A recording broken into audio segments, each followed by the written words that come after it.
Je voudrais juste partager avec vous quelques expériences qui font que nous sommes interpellés quotidiennement par la question de notre vie en commun. Nul n'a choisi de naître au Togo. Nous sommes nés au Togo et nous sommes contraints de vivre ensemble. Alors, nous avons essayé de visiter notre histoire. Nous n'avons nulle part trouvé des traces de Togolais qui refusent de vivre avec d'autres Togolais. Sauf que nous avons changé de paradigme à un moment donné en faisant du citoyen l'élément qui devient l'élément qui subit la gouvernance. Alors que dans un État qui se respecte, c'est l'inverse. La gouvernance est au service du citoyen.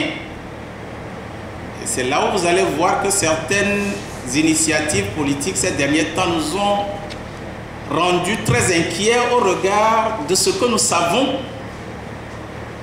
des autres pays.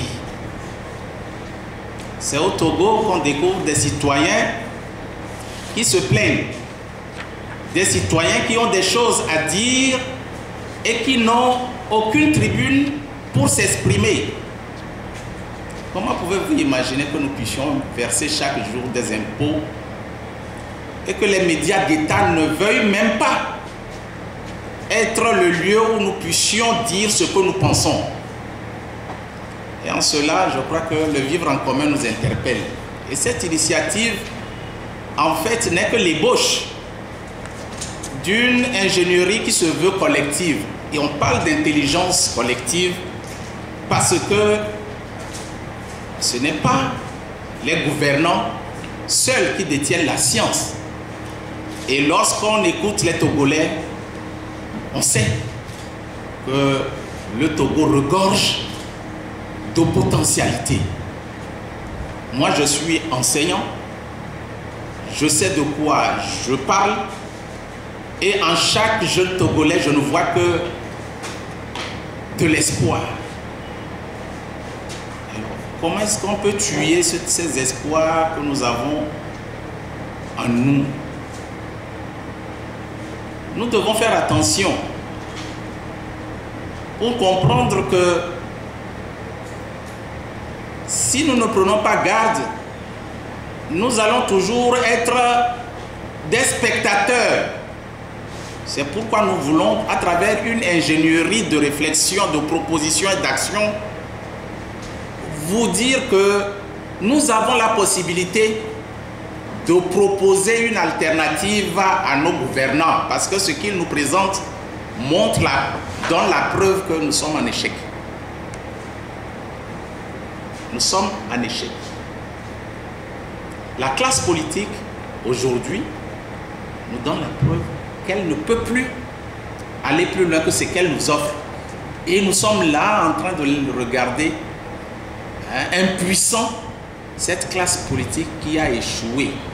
Et nous, les citoyens, nous devons alors nous réveiller pour proposer une vision, proposer des perspectives à nous-mêmes et peut-être trouver les moyens à nos politiques de trouver une place dans ce cheminement pour que nous puissions vivre ensemble.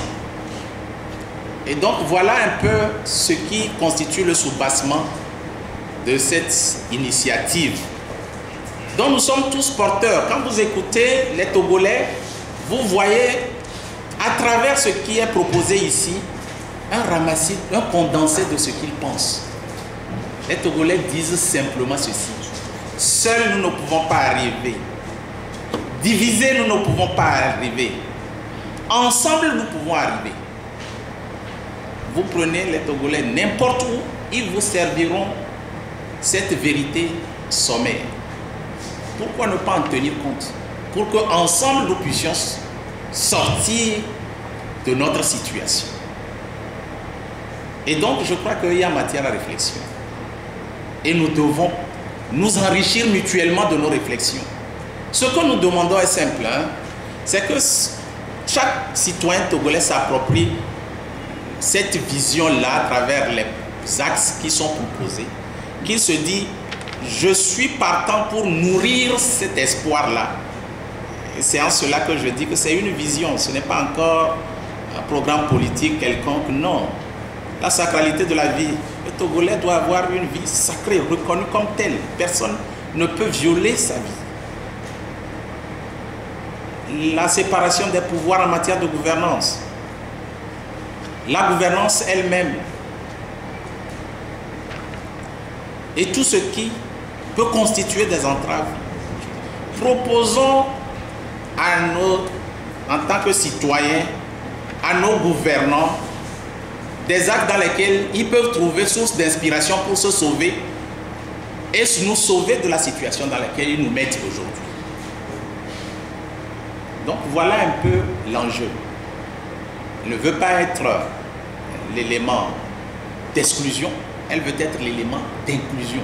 Si des gens peuvent trouver à travers cette vision-là des éléments pour se nourrir et pouvoir construire le Togo que nous souhaiterons en tant que citoyens, pourquoi ne pas les remercier? De quelque bord qu'ils viennent, ce n'est pas le plus important. Le tout, c'est qu'ils soient un Togolais. Mais qu'on ne nous importe pas des gens pour venir nous proposer, alors que nous avons des gens qui peuvent proposer. Voilà un peu l'enjeu. Je crois qu'on est parti pour discuter, non pas seulement cet après-midi, mais tout le reste du temps qu'on sera pour mieux clarifier les idées qui sont contenues dans ce pamphlet. Je vous remercie. Merci, professeur Abdou.